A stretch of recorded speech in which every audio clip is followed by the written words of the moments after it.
Crore crore million dollar খরচ করে ওই বেঈমানদেরকে সহযোগিতা করে, যেই বেঈমান দিনের পর দিন ফিলিস্তিনের গাজায় আগুন লাগাইছিল, রব বলেন আমি একদিনের জন্য সুযোগ, একদিনে তোদের একটা স্টেট পুরো চালায় দিলাম। যা, পৃথিবীর সবচেয়ে বড় অসভ্যতা, পৃথিবীর সবচেয়ে বড় নষ্টামি, পৃথিবীর সবচেয়ে বেশি যৌনতা, নোংরামি, অশ্লীলতার জন্য খ্যাত যে লস অ্যাঞ্জেলস, হলিউড, পৃথিবীর সবচেয়ে বেশি উলঙ্গপনা, বেহায়াপনা, যেখানে আল্লাহর গজব লাগছে, সেখানে আল্লাহর গজব লাগছে। মালিক বলছে দা, দিলাম আগুন লাগায়, এবার নিবা, এবার নিবা। শোনেন নাই এটা? হ্যাঁ, পুরা ক্যালিফোর্নিয়া আমেরিকার চলে ছাই হয়ে গেছে, ছাই হয়ে গেছে। হাজার হাজার কোটি কোটি মিলিয়ন ডলারের মালিক আজকে রাস্তার ফকির কুকুরের মতো দৌড়াইতেছে। মালিক ছাড় দেয়, ছেড়ে দেয় না, মালিক ছাড় দেয়। আমরা ওই 8ই ডিসেম্বর সিরিয়ায় যখন বাশার আল আসাদের মতো জালেম যখন পলাইছে, তখনও পত্রিকায় খবর আসছিল, একটা খবর আমরাও দেখছিলাম আগে। এটা সিরিয়ার এক মাসুম বাচ্চা, ওই জালেম 5 লক্ষ মুসলমান হত্যা করছে, 5 লাখ। এক ছোট্ট মাসুম মেয়ে বুলেটের আঘাতে যখন ঝাঁঝরা হয়ে গেছিল, রক্তাক্ত অবস্থায় মৃত্যুর মুহূর্তে, এই সিরিয়ার এক মাসুম মেয়ে বলছিল আমি চলে যাচ্ছি, আমি আল্লাহকে গিয়ে বলবো, আমি আল্লাহকে বলবো। আর এই সেদিন জাতিসংঘের অধিবেশনে ফিলিস্তিনের রাষ্ট্রদূত, এই 1 সপ্তাহ হয় নাই, ফিলিস্তিনের রাষ্ট্রদূত ফিলিস্তিনের আল আউদা হসপিটাল, গাজার একটি হসপিটালের মধ্যে ইসরায়েলি ওই কুত্তাদের হামলায় এই পরিমাণ বোমা বর্ষণ করছে। একজন ডাক্তার শেষ মিনিট পর্যন্ত এই অসহায় মানুষের চিকিৎসা দিচ্ছিল। শেষ বোমার আঘাতে যখন উনি ঝলসে যাচ্ছে, এই ডাক্তারটা ব্ল্যাকবোর্ডের মধ্যে, হসপিটালের যে সাদা হোয়াইট বোর্ড, এই হোয়াইট বোর্ডের মধ্যে নিজে লিখে গেছে যে একদিন না একদিন আমাদের পরবর্তী জেনারেশন, তোমরা ফিলিস্তিন গড়বে, এই গাজা গড়বে, সেদিন তোমরা আমাদের মনে রেখো, আমাদের মনে রেখো আমরা শেষ মুহূর্ত পর্যন্ত মানবতার সেবা করে গেছি। এই কথাটা বলতে গিয়া, এই চিঠিটা বলতে গিয়ে ফিলিস্তিনের রাষ্ট্রদূত জাতিসংঘের সাধারণ অধিবেশনের মধ্যে সমস্ত দেশের প্রেসিডেন্ট এবং গুরুত্বপূর্ণ ব্যক্তিদের সামনে কাঁইদা দিছে অঝরে, যে আমার দেশ এই পরিমাণ নির্যাতিত। প্রিয় ভাই, মুসলিমের প্রতি মুহূর্তের আহাজারি আল্লাহর আরশ ভেদ করছে। মালিক যথাসময়েই তার ফয়সালা দেখাবেন, কোনো সন্দেহ নেই, কোনো সন্দেহ নেই। আল্লাহর ওয়াদা আছে পৃথিবীতে। আল্লাহ তাআলা বলছেন অতিলকাল আইয়ামু নুদাবিলুহা বাইনান নাস, আমি আল্লাহ পৃথিবীর মানুষের মধ্যে অবস্থা বদলাই, পরিবর্তন করি। কাজেই উসমানী খেলাফত মুসলমানদের 1920 খ্রিস্টাব্দের ভিতরে মুসলিম খেলাফত নিশ্চিহ্ন হয়ে গেছিল। 2020 পার হইয়া 25, 100 বছর পার হয়ে গেছে। প্রায় 100 বছর যাবৎ মুসলমানরা নির্যাতিত সারা পৃথিবীতে হচ্ছিল। মুসলমানদের হাতে খেলাফত ছিল না, মুসলমানদের হাতে রাজত্ব ছিল না। আলহামদুলিল্লাহ, মহান রব্বুল আলামিন আফগানের মধ্যে ইসলামী খেলাফতের পতাকা উড়াইয়া আরেকবার পৃথিবীবাসীকে জানায় দিছে আগামীর এই শতাব্দী হবে ইনশাআল্লাহ ইসলামের শতাব্দী ইনশাআল্লাহ। মনে রাখো যুবক, মনে রাখো, এবারের সময়টা, এবারের সামনের পৃথিবী কোরআনের পৃথিবী। সারা পৃথিবীতে ইনশাআল্লাহ কালেমার পতাকা উড়বে, কোনো সন্দেহ না। এটা মজার কথা বলছি, এটা বক্তৃতার লেগে না। এবার গোট দিলেই মানে একটা 100 বছর হয়ে গেছে তো আমরা নির্যাতিত, তো আল্লাহ বলছে এটা আল্লাহর ওয়াদা, আল্লাহ অবস্থার পরিবর্তন করে। এবার গোট দিলেই ইসলামের বিজয় ইনশাআল্লাহ, কালেমার বিজয় ইনশাআল্লাহ, ইনশাআল্লাহ। হ্যাঁ হ্যাঁ, কোনো সন্দেহ নাই। সারা পৃথিবীতে মজলুম জেগে উঠতেছে, জালেম ভাগতেছে, জালেম জুলুমবাজ পলাইবে। এটাই সত্য, এটাই সত্য। এই জন্য দয়া করে আমি নতুন এই বর্তমান প্রজন্মের ভাই তোমরা যারা আছো, প্রিয় বন্ধু, আমার অনুরোধ রইল, আমি হাত জোড় করে বললাম, নওজোয়ান, রাত অনেক হইছে, এই জন্য আমি অনুরোধ করছি, তোমরা নষ্ট হইও না ভাই। আগামীর সময়টা ইসলামের। সংবং এই সারাদিন বেডি সাউন্ড আর মোবাইল সাউন্ড, নারী দেখা, নর্তকী দেখা, উলঙ্গ ছবি দেখা, আর একটা ওয়াক্ত নামাজ না পড়া। মনে রাখো বন্ধু, এত ফালতু মানুষ দিয়া আগামীর পৃথিবীতে বুটও বেচত না, তোমারে দিয়া কামলাও রাখতো না ইনশাআল্লাহ। মনে রাখো, আমি বললাম, আমরা বললাম ইনশাআল্লাহ আগামীর পৃথিবী ইসলামের পৃথিবী। আপনারা একটা জিনিস শুধু আমার বাংলাদেশটার দিকে একটা দিন তাকায় দেখেন, ইনসাফের সাথে তাকান। যেই কোনো গলিতে ঢোকেন, গ্রাম, পাড়া, মহল্লা, শহর, বন্দর, সিটি, রাজধানী, যেখানে গলিতে গলিতে আলহামদুলিল্লাহ মাদ্রাসা। ঘটনাটা কি? এত মাদ্রাসা কা? দুই একজন পণ্ডিত তো কয় এতটি মাদ্রাসা কা চারিদিকে, বলে না? আমিও তো কই বেটা, তোর আগে আমিও তো জিঙ্গাই এতটিকা মাদ্রাসা। তা আমারও প্রশ্ন, মাদ্রাসা এতটিকা? আমিও তো জানতে চাই এত মাদ্রাসা কেন, কিন্তু উত্তর কি? উত্তর হইল, আপনি আগে বলেন এই জমিনের মধ্যে একটা পাতা আল্লাহর ইচ্ছা ছাড়া পড়ে না, তো এত বড় একটা মাদ্রাসা হইয়া গেল আল্লাহর ইচ্ছা ছাড়া? তোমার কিও কয়, যেখানে একটা পাতাও পড়ে না আল্লাহর ইচ্ছা ছাড়া, সেখানে এতগুলো মাদ্রাসা হয়ে গেল আল্লাহর ইচ্ছা ছাড়া না। বরং আল্লাহ তাআলা গলিতে গলিতে, রন্ধ্রে রন্ধ্রে, সেদিন উদাহরণ আরেকবার, এখানে একটু থামেন, শুধু উদাহরণ বুঝাবার জন্য বলি। ইব্রাহিম আলাইহিস সালাম, শুনেন, ইব্রাহিম আলাইহিস সালাম যেদিন ওনার ছেলে ইসমাঈল আর হাজেরা স্ত্রীকে আল্লাহর ঘর কাবার কাছে রেখে গেছিলেন, সেদিন কোনো গাছ ছিল না, লোকালয় ছিল না, মানুষ ছিল না, পানি ছিল না, ঠিক না? এটা জানেন না আপনারা? উনি একটা কথা বলছিল, কোরআন শরীফে আছে, ফাজআল আফইদাতাম মিনান নাস তাহভি ইলাইহিম। আল্লাহ, ছেলে আর বউকে রেখে গেলাম, আমার কোনো আফসোস নাই মাওলা, শুধু আপনার কাছে আবদার, আপনি কিছু মানুষ, মিনান নাস, মিন লিত্তাবঈজ, কিছু মানুষ, অল্প কোগা মানুষ, 10 জন হোক আর 50 জন হোক, কয়েকজন মানুষ আমার বউ বাচ্চার কাছে ভিড়াইয়া দিয়েন, কদ্দুর এগো আশেপাশে বসতি করে দিয়েন, যাতে কমপক্ষে অল্প কয়েকজন মানুষ নিয়ে আমার বিবি বাচ্চা চলতে পারে, একাকিত্ব বোধ না করে। আপনার কাছে একটা আবদার রাখলাম। আমাদের উজানির হুজুর ইন্তেকাল করছে, বাংলাদেশের এক বড় বুজুর্গ ছিলেন, আমাদের কুমিল্লার মনোহরগঞ্জের হযরত মাওলানা মুফতি রশিদ আহমদ রাহমাতুল্লাহ আলাইহি। হুজুর চমৎকার বয়ান করতেন, রশিদ আহমদ সাহেব হুজুর। এই হুজুরের বয়ানে আমি একদিন এই কথাটা শুনছি। হুজুর বলতেছেন, তখন ইব্রাহিম চালছে, আল্লাহ, কিছু মানুষ আমার বউ বাচ্চার কাছে আইনা দিয়েন। আর শাজিম থেকে আল্লাহ ডাক দিয়া বল, ইব্রাহিম, ঠিক আছে, তুমি তোমার মতো চাইলা, আমি তো আমার মতো দেব। তুমি তো তোমার মতো কইছো, তোমার ক্যাপাসিটি তুমি কইছো, আমি তো আমার ক্যাপাসিটি অনুযায়ী দেব। বান্দা বলে বান্দার মতো করে, রব তো দেয় রবের মতো করে।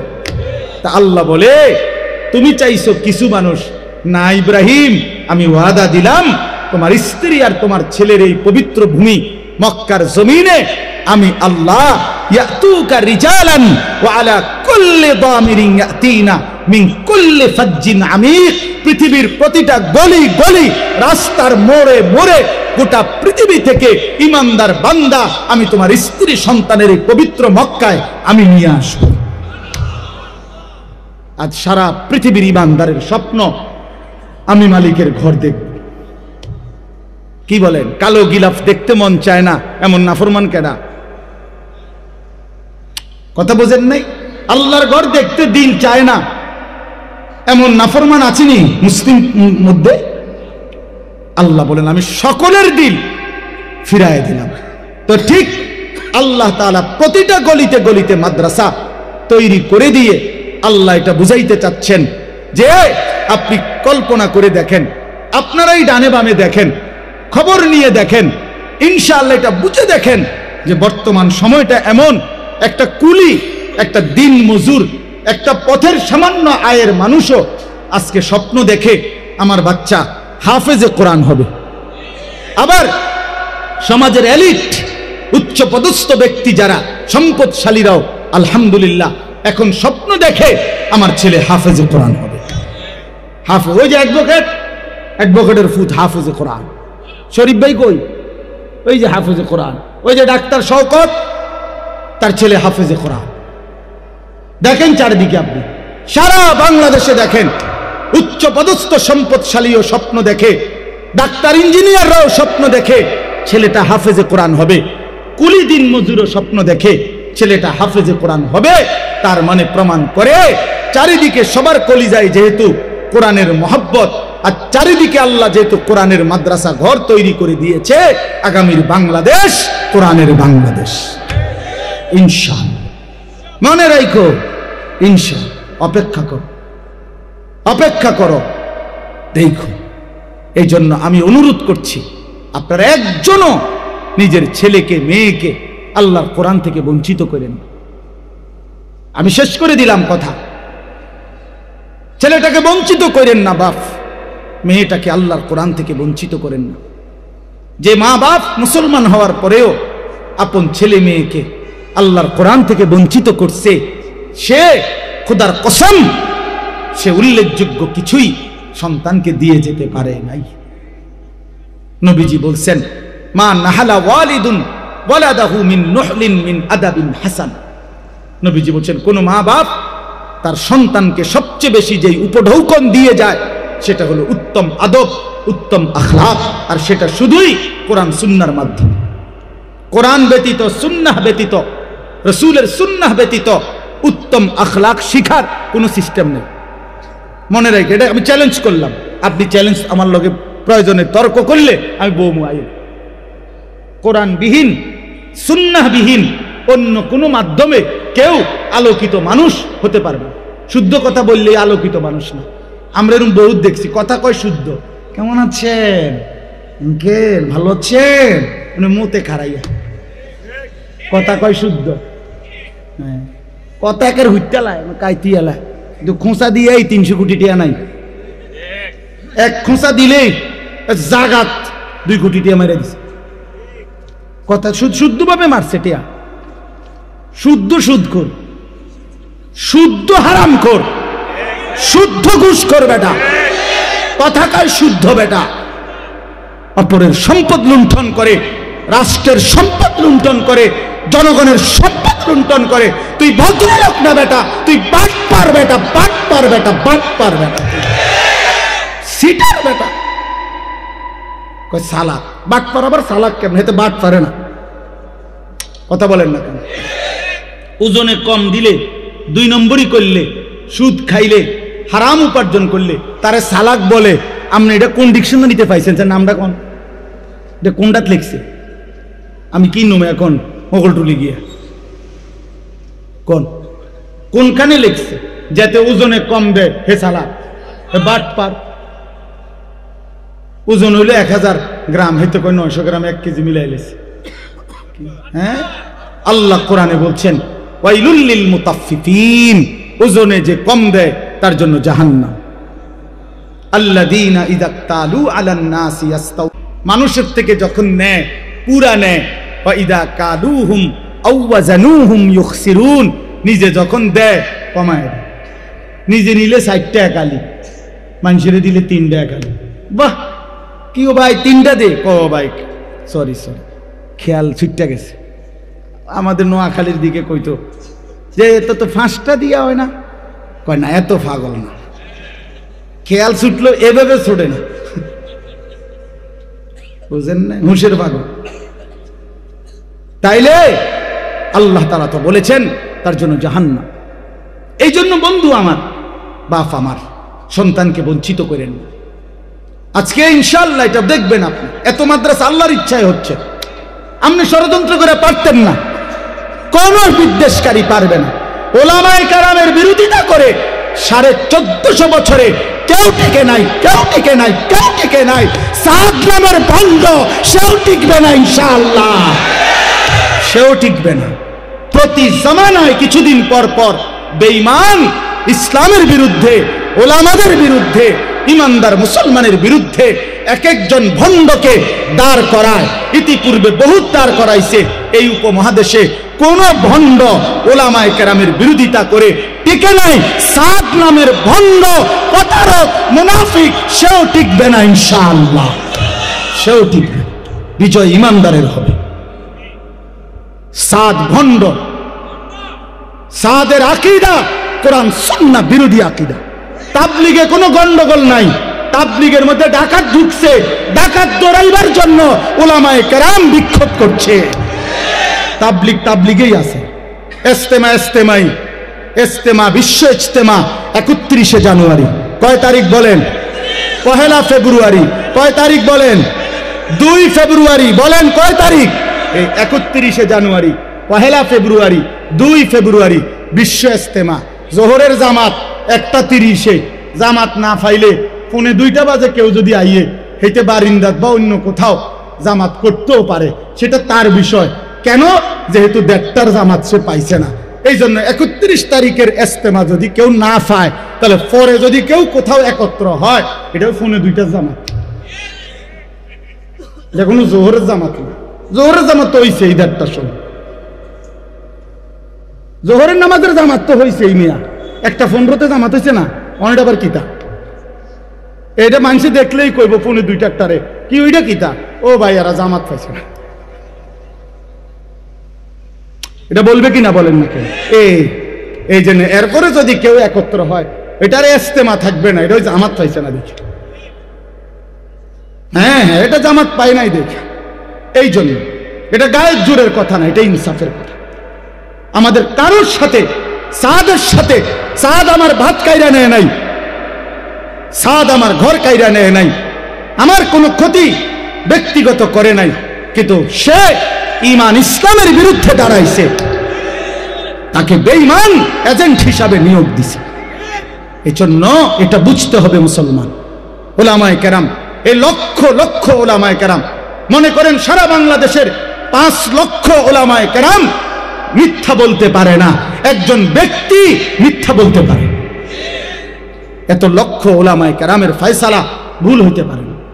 এটা আমাদের হাদিসের একটা ভাষা আছে, মুতাওয়াতির হাদিসের সংজ্ঞার মধ্যে আছে, অধিক সংখ্যক বর্ণনাকারী হলে এই ব্যাপারে এটাকে মুতাওয়াতির বলে। অর্থ হইল এত বেশি সংখ্যক হাদিসটা বর্ণনা করছে যাদের মিথ্যার উপরে একমত হওয়া অসম্ভব, অযৌক্তিক। এটা উসুলে হাদিসের একটা কায়দা, একটা নিয়ম। ঠিক তেমনি ভাবে এত বেশি সংখ্যক উলামায়ে কেরাম বলেছে সাদ গোমরা, যে কথা এটা, অতএব এটাই সঠিক, এর বিপরীত কথা ব্যাঠিক। এত বিপুল সংখ্যক আলেম ভুল বলতে পারে না। এত মুত্তাকি আলেম বছরের পর বছর 60 বছর ধরে যারা আপনাদের কাছে সঠিক তথ্য দিছে, আজকে সাদের ব্যাপারে আইয়া হে ভুল করবো কেন? কথা বলেন না কেন? কথা বলেন। আমাদের যাত্রাবাড়ি হজরত, আমাদের হাটাজারির হজরতরা, আমাদের দেওবন্দের হজরতরা যুগের পর যুগ উম্মতের কাছে মিথ্যা বলে গেছে, বছরের পর বছর এতদিন ইসলামের নামে মিথ্যা বলে গেছে। কথা বলেন না। সারা বাংলাদেশের এই যে বক্তা, ওয়াইজ, ইমাম, খতিব, মাদ্রাসার মুহাদ্দিস, শেখুল হাদিস, তারা বছরের পর বছর উম্মতকে গুমরাহ করে গেছে। তো এখন সাদের ব্যাপারে ভুল করবে কেন? এতদিন সত্য বললে সাদের লগে কি সমস্যা? কি সমস্যা আমাদের তার লগে? কি রে ভাই, তোমার লগে আমার সমস্যা কি? তুমি থাকো দিল্লিতে, আমি থাকি সাবের বাজারে, তোমার লগে আমার সমস্যা কি? তোমার লগে আমার ইমানের সমস্যা, তোমার লগে আমার ইসলামের সমস্যা। তুমি আল্লাহদ্রোহী, তুমি নবীদের বিরোধিতাকারী, তুমি সাহাবায়ে কেরামের বিরোধিতাকারী, তুমি উম্মতের মুত্তাকি ওলামাদের বিরোধিতাকারী। অতএব অচিরেই পৃথিবীর ইতিহাসে গাদ্দারদের তালিকায় তোমার নামও উঠবে, মনে রাখো। কোনো সন্দেহ নাই, কোনো সন্দেহ নাই, কোনো সন্দেহ নাই। ইনশাআল্লাহ, ইনশাআল্লাহ। কয়জন রে মারবে? টঙ্গীর ইজতেমার ময়দানে রাত্রিবেলা অন্ধকারের মধ্যে ইমানদারকে হত্যা করা, শহীদ করা, অন্ধকারে আক্রমণ করা, এটা মুনাফিকের স্বভাব। এটা সরাসরি কিতাবে আছে। ইতিহাসে আব্দুল্লাহ ইবনে সাবা পৃথিবী বিখ্যাত ইতিহাস খ্যাত একজন মুনাফিক ছিল। এই মুনাফিকের অনুসারীরা সাবাই গোষ্ঠী মুনাফিক, তারা ইমানদারদেরকে, এটা পৃথিবীর ইতিহাসে আছে, ইসলামের ইতিহাসে আমি দেখাইতে পারব, রাতের অন্ধকারে ইমানদার মুসলমানকে হত্যা করত। এরা মুনাফিক, এরা মুনাফিক। অতএব তুমি কয়জন? ঠিক আছে, আমার জান নিয়ে নিবা, নিয়ে নিও, কোনো অসুবিধা নেই। ইমানদারের রক্ত ঝরলে জান্নাত, কোনো সমস্যা নেই, কোনো সমস্যা নাই। কিন্তু বাংলাদেশের এই পবিত্র জমিন ওলামায়ে কেরামের জমিন, এখানে কোরআনের জমিন, এখানে কোনো ভণ্ড প্রতারক, এখানে ইসকন লীগও টিকবে না, সাদ লীগও টিকবে না। সোজাই ইসকনের গুন্ডারাও, আপনার হিন্দু সন্ত্রাসী যারা, তারাও এই দেশে থাকতে পারবে না, সাদের অনুসারীরাও এই দেশে টিকবে না ইনশাআল্লাহ। ইনশাআল্লাহ মনে রাখেন, মনে রাখ, কিছুদিন কষ্ট দিবে, অল্প কয়দিন, সব ফিতনায় কিছুদিন কষ্ট দিছে, এরপরে ঠান্ডা হয়ে গেছে।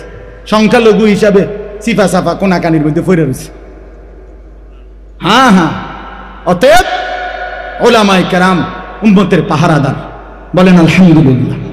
আমরা বলবোই, জান থাকুক তবুও বলবো, জীবন না থাকলেও বলবো, বলেই যাব আমরা। এটা আমাদের জিম্মাদারি, এটা আমাদের রাসূল বলে গেছেন আমাদেরকে সাল্লাল্লাহু আলাইহি সাল্লাম। উম্মতের ওলামারা, এটা উম্মতের মধ্যে যখনই কেউ ফিতনা করবে, সীমালঙ্ঘন করবে, যখনই কেউ ভুল ভ্রান্তি ব্যাখ্যা করবে, তাদেরকে সজাগ করে দেওয়া, উম্মতকে সচেতন করে দেওয়া, এটা দায়িত্ব।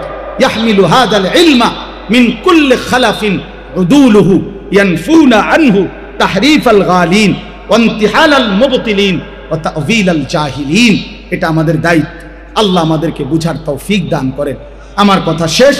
এক নাম্বার আমি হুজুরের কথা থেকে বলছি, মেয়েদের শিক্ষা, মুসলিম কন্যাদেরকে দ্বীন শেখানো উচিত কিনা? বলেন না উচিত কিনা? উচিত, উচিত। দুই নাম্বার কথা হলো, সবার কাছে বলছি, নিজেদের সন্তানদেরকে দ্বীন থেকে বঞ্চিত করবেন না। তিন নাম্বার, আগামীর পৃথিবীতে প্রত্যেকে ঈমান ইসলামের জন্যই তৈরি থাকেন, ইসলামকেই মানেন, দ্বীনকেই মানেন, আখিরাতকেই মানেন। আল্লাহ তাআলা আমাদেরকে তৌফিক দেন। আল্লাহ তাআলা আজকের এই বরকতময় মাহফিল কবুল করে নেন। তা আমি আপনাদের কাছে এই ছোট্ট কথাটাই বললাম। হুজুর একটা কথা বলছেন যে মেয়েদের দ্বীন শেখা অনেক জরুরি। কোরআন শরীফে 33 নম্বর সূরা, কোরআনুল কারীমের সূরা আহজাব একটি সূরা। এই সূরার মধ্যে আছে, ওয়াযকুরনা মা ইউতলা ফি বুয়ুতিকুন্না মিন আয়াতিল্লাহি ওয়াল হিকমা ওয়া কানাল্লাহু লতীফান খাবীরা। মুসলিম নারীগণ তাদের নিজদের গৃহে, ঘরে আলোচনা করবে, জিকির করবে, পড়বে। কি? তো আল্লাহ তাআলা বলেন, মিন আয়াতিল্লাহি ওয়াল হিকমা। মুসলিম রমণীগণ তাদের নিজেদের ঘর সমূহে পড়বে, আলোচনা করবে দুই জিনিসের। এক, কোরআনুল কারীম আল্লাহ তাআলার আয়াত, আর দুই, ওয়াল হিকমা, অর্থ হলো রাসূলুল্লাহ সাল্লাল্লাহু আলাইহি ওয়াসাল্লামের হাদিস সুন্নাহ। তাহলে সরাসরি আল্লাহ তাআলা বলতেছেন স্পষ্ট, মুসলিম রমণীগণ ওয়াযকুরনা, তারা আলোচনা করবে, পড়বে, স্মরণ করবে আল্লাহর আয়াত এবং রাসূলুল্লাহর সুন্নাহ, কোরআন সুন্নাহ। তাহলে এই কথার থেকে কথা স্পষ্ট, একজন মুসলিম রমণী, মুসলিম কন্যা, সে যদি কোরআন সুন্নাহ না শিখে, তো সে তার নিজ ঘরে বিবাহিত জিন্দেগিতে সে কি পড়বে, কি আলোচনা করবে? সে কোরআন পড়বে কিভাবে, সুন্নাহ বুঝবে কিভাবে? তাকে তো নিজে আগে পড়তে হবে, তাকে তো আগে শিখতে হবে। অতএব এই কথার দ্বারা স্পষ্ট যে কোরআনুল কারীমের এই আয়াতের আলোকে মুসলিম নারীদেরকে আল্লাহর কোরআন এবং রাসূলুল্লাহ সাল্লাল্লাহু আলাইহি সাল্লামের সুন্নাহ, হাদিস শেখানো বাধ্যতামূলক। উচিত, জরুরি। 2 নাম্বার, এর আগের আয়াত এই সূরা আহজাবের, এটা হলো 34 নম্বর আয়াত, এর আগের আয়াত হলো 33 নম্বর আয়াত। ওইখানে আল্লাহ তাআলা বলছেন, একজন মুসলিম নারী যদি 5টি গুণ তার মধ্যে থাকে, আল্লাহর 5টা কথা মানে, মুসলিম নারীকে আল্লাহ তাআলা 5টি জিম্মাদারি দিয়েছে। 1, ওয়াকারনা ফি বুয়ুতিকুন্না, তোমরা তোমাদের নিজ ঘরে অবস্থান করো। 2, ওয়ালা তাবাররাজনা তাবাররুজাল জাহিলিয়াতিল উলা, অজ্ঞ মূর্খ জাহেল নারীদের মতো, মূর্খতার যুগের মতো তোমরা বেপর্দা বাইরে বের হইও না। অর্থাৎ যদি একান্ত প্রয়োজনে ঘর থেকে বের হতেই হয়, শতভাগ শরঈ পর্দা, শরীয়ত যেটাকে পর্দা বলছে, পর্দা করে বের হয়, ওই রকম পর্দা। ও টেডি বোরকা না, লাল নীল কমলা হলুদ বেগুনি, এগুলো বোরকাও না, বোরকা জাতও না। এগুলো হইল বেডি 2টা জামা গাও দেয়, একটা ভিতরে, আর ওইটা যে ময়লা ওইটা ডাইকবার লাগে আরেকটা গাও দেয়। অথবা বেডির শরীরে সারা বছর জ্বর, এই জন্য জ্বর এই যে কাঁপে, এই জন্য 2টা জামা গাও দেয়, দোনোটা একই রকম, ভিতরেরটা যে এরকম টাইট, উপরেরটাও এরকম টাইট, এই জন্য এটা বোরকা না।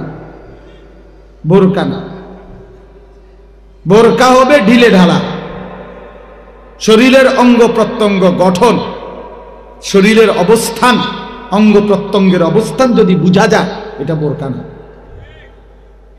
এটা বোরকা না। রাসূলুল্লাহ সাল্লাল্লাহু আলাইহি ওয়াসাল্লামের জামানায় আম্মা জান আয়েশা, নবীজির স্ত্রী আয়েশা রাদিয়াল্লাহু তাআলা আনহা, তিনি বলেন, মুসলিম নারীরা যখন মসজিদে জামাতের জন্য আসতো নবীজির জামানায়, তাদের আশা দেখলে মনে হতো কান্নাহুন্না গুরাব, যেন কাকের মিছিল, কাকের সারি, একদল কাকের মিছিল। এটা উনি উদাহরণ দিয়েছে, দৃষ্টান্ত। অর্থ হইল, হাদিসের ব্যাখ্যায় আপনারাই বলেন, কাক লাল নীল হলুদ কমলা বেগুনি কালো, এরকম বিভিন্ন কালারের তো কাক হয়, ঠিক না? হুদা মাতালারের নাম তাজে, কারণ রাত কোনো এত বেশি হয়েছে না যে তাল নাই, এমন না। কাক বুঝি এই লাল নীল কমলা হলুদ বেগুনি হয়, কিরকম হয়? এই উনি এটা বুঝাইতে চাইছেন, প্রত্যেকের হিজাব বোরখা শতভাগ কালো ছিল সবগুলো, ফলে যেন কাকের মিছিল, কালো রঙের কি মিছিল। তাহলে বোরখার রং কালো হয়, ঢিলে ঢালা হয়, ঢিলে ঢালা হয়। এই জন্য আল্লাহ তাআলা বললেন, অজ্ঞ মূর্খ নারীদের মতো। এবং এখান থেকে কথা স্পষ্ট, বেপর্দা নারী মূর্খ, এবং যত শুদ্ধই মারক উনি মূর্খ। বেপর্দা নারী, বেহায়া নারী অজ্ঞ মূর্খ নাদান জাহেল, জাহেল। সে এখনো আলোই পায় নাই, সে এখনো অন্ধকার যুগেই আছে। ইসলাম পূর্ব যুগের যে জাহিলিয়াত, এই বেপর্দা নারী বেহায়া নারী এখনো আলোর চিহ্নই পায় নাই, সে ওই অজ্ঞতা মূর্খতার যুগে পড়ে আছে, পড়ে আছে। আলোকিত নারী সে, পর্দানশীল নারী যে, সে আলোকিত নারী। আল্লাহ বলছেন, ওয়ালা তাবাররাজনা তাবাররুজাল জাহিলিয়াতিল উলা, জাহিলিয়াতের অজ্ঞ মূর্খ নারীদের মতো বেপর্দা বের হয় না। তাহলে 2 নাম্বার এটা। 3 নাম্বার, ওয়া আকিমনাস সালাহ, 5 ওয়াক্ত নামাজ আদায় করো। 4 নাম্বার, ওয়া আতিনাজ যাকাহ, বছর শেষে নিজের জমানো টাকা এবং শরীরের যে গহনা অলংকার, এগুলোর স্বর্ণ রৌপ্যের হিসাব করে ওলামাদের থেকে বুঝে নিয়ে যাকাত আদায় করো। 5 নাম্বার ওয়া আতি'নাল্লাহ ওয়া রাসূলাহ, সর্বাবস্থায় আল্লাহ এবং তার রাসূলের আনুগত্য করো। কয়টা হইল? 5।